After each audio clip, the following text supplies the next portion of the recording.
이어서 우리 이제 중동 옹진 강화 쪽도 한번 보도록 하겠습니다. 예, 이한구 의원님. 네, 중동진 강화 동구 뭐 이 중구 두 지역이 이제 아주 이렇게 인접하면서 현안도 좀 비슷하고요.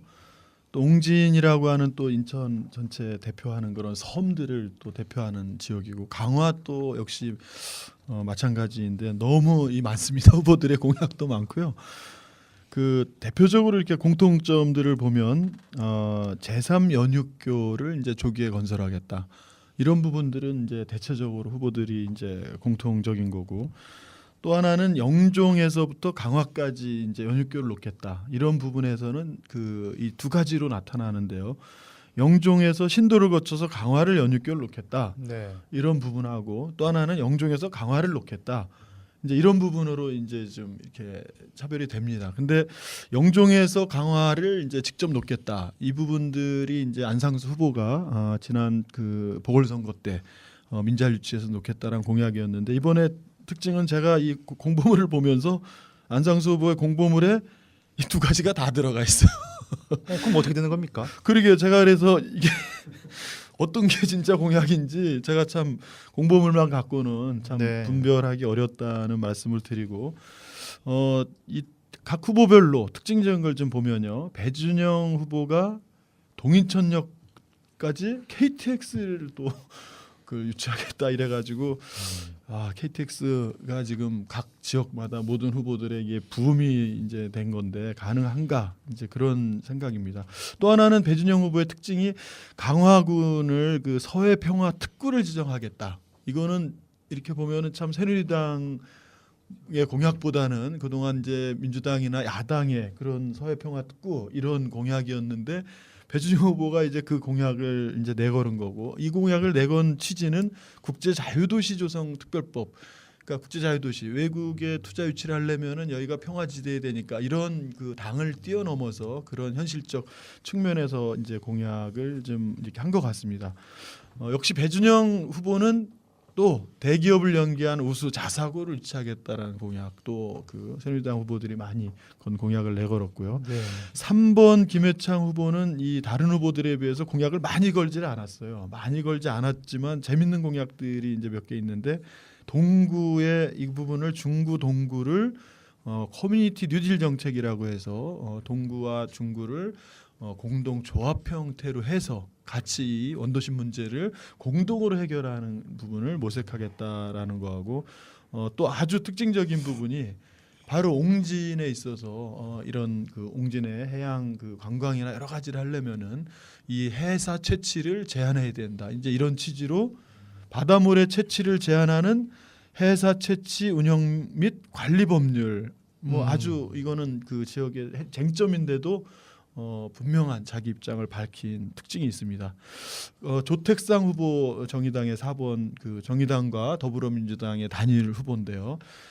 이 후보는 그 역시 이제 진보정당 후보답게 주민 중심의 이제 원도심 재개발 사업이라든가, 또 하나는 그 교육 혁신지구나 이제 이런 부분들을 이제 중구 동구 각 지역별로 아주 이렇게 공통적으로 이런 그 공약을 내세웠고, 또 한편으로 이제 노동 그 운동 출신답게 대기업의 투자 확대를 통한 고용 안전을 기하겠다. 지금 동구에서 가장 큰 쟁점이 두산 인프라 코어의 이제 그 이 고용 감원 문제라든가, 또 현대제철이 폐쇄한다는 이제 이런 부분들이 지금 아주 커다란 쟁점인데, 이 부분을 거꾸로 투자를 확대해서 이제 고용을 안전시키겠다 그랬는데, 이 노동자들 입장을 대변하긴 하지만 그게 현재 그 기업들이 추진한 거하고는 이제 상반된 부분이 있어서 이게 어떻게 될지 기추가 좀 주목되는 거고요.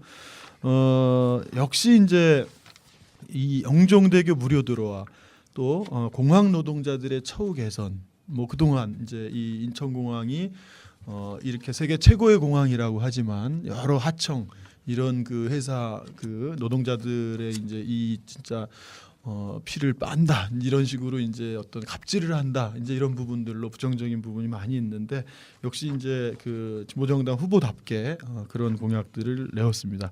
끝으로 그 안상수 후보죠. 지금 배준영 후보와 무소속 안상수 후보가 거의 여론조사에서 각축전을 벌이고 있는데 참 뭐 어때 뭐 좀 안타깝다는 얘기죠 지금. 영종도를 송도처럼 그래서 영종도에 국내 대기업을 이제 유치해서 영종도를 송도처럼 만들겠다 이런 공약이 있고요. 또 무엇보다 좀 안타까운 거는 미단시티를 이렇게 재추진하겠다. 그리고 영종 미개발 지역에 380만 평을 이제 뭐 개발할 수 있게 하겠다.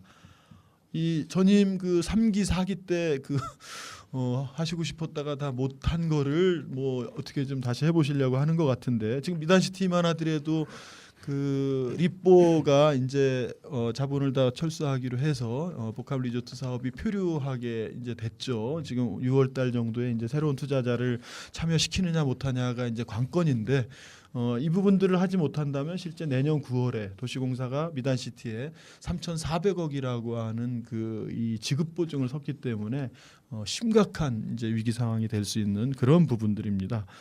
뭐 역시 아까 말씀드린 대로 영종 신도 강화연육교 뭐 이런 거고 뭐 또 하나는 특징적인 게 영흥화력의 연료를 LNG 청정 연료로 전환하겠다. 이게 안상수 이제 예, 후보가 그거는 거의 내놓은 결정이 거. 지금 돼 있습니다. 예. 기존 석탄 부분을 네, 785기를. 근데 지금 785기. 이 후보들 간에 두 가지 지금 입장이 있어요. 조택상 후보는 그 청정연료로 해서 증설을 하겠다.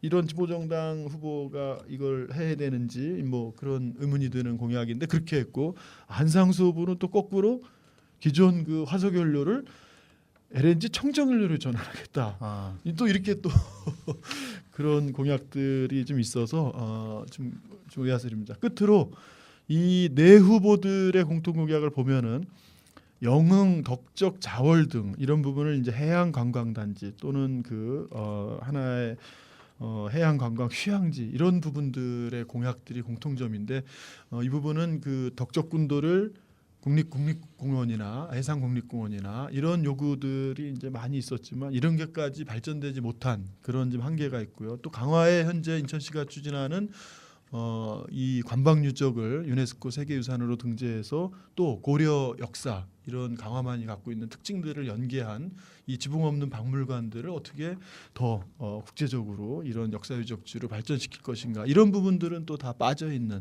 이런 후보들 간의 약점이 있습니다. 예. 네, 워낙 이쪽 중동, 중구, 동구, 옹진, 광화는 지역이 넓다 보니까 관련된 공약도 굉장히 세부적으로 나올 수밖에 없고요. 근데 제가 하나 말씀드리면 이게 2년 전인가요? 그 안상수 의원이 강화에서 됐을 때 그때 이제 저도 그 자세히 보면서 신동근 후보하고 안상수 의원이 하게 되면서 굉장히 이슈가 됐던 게 그때 이제 강운이 그렇죠. 굉장히 심했었어요. 예. 한강물을 끌어오겠다는 거예요, 안상수 후보가. 끌어왔죠. 근데 그때는 이게 가능한 거냐? 신동훈 후보에서도 면밀히 검토를 받는데 이건 불가능한 거다. 근데 그런 논쟁을 하면서 굉장히 조심히 했던 거예요. 예. 근데 작년도에 그걸 끌고 오더라는 거예요. 그러면 근데 이게 이제 국회의원들의 이 급이라고 하는 문제가 저는 그걸 굉장히 이럴 수도 있구나. 근데 이번 건도 굉장히 좀 재밌게 보고 있습니다. 왜냐하면 현재 2대2 이렇게 되고 있잖아요. 뭐 무소속이지만 이제 나중에 금방 또 이게 되기만 하면 이제 새누리로 갈 사람이라고 봤을 때.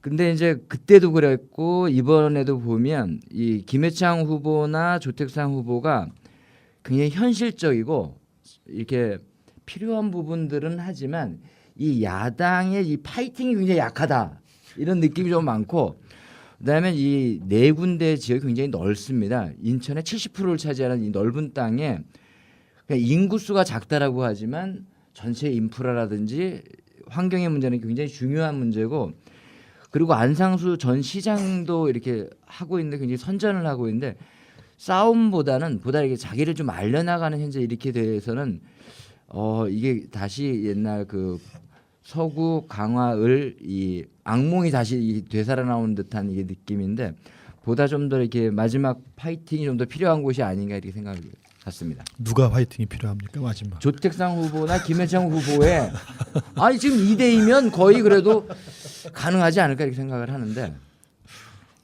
근데 그 지난번에 그 한번 우리가 얘기할 때겠지만 그 새누리당 그 후보는 세월호와 관련해서 굉장히 좀 이렇게 문제가 돼가지고 이게 좀 문제로 지적된 후보 아니겠습니까? 근데 그거에 대한 어떤 그런 계속 움직임이 상대적으로 이렇게 많이 보이지는 않는 것 같습니다. 왜냐하면 그렇게 하면은 도리어 다른 후보가 될 거라고 해서 그런 건가요? 아니면 이렇게 생각보다는 굉장히 좀 그런 면이 좀 없지 않는 뭐 네, 고박 뭐냐면 이게 선박에 이렇게 화물들을 묶는 그 회사의 부회장을 했다 이렇게 하고 해운 항만 회장을 맡고 있던 이런 문제 때문에 그러는데 현재 이게 좀 집중을 하기 위해서 현재 제일 아까 했던 황우여 국정교과서 문제라든지 그다음에 그 강정마을로의 윤종기 후보 그다음에 그건 뭐 오늘 밤에 어떻게 결정 날지는 모르겠지만 그다음에 이제 조전혁 후보, 문대성 후보 아직도 이제 많이 있다 보니까 좀 더 그리고 거기는 이제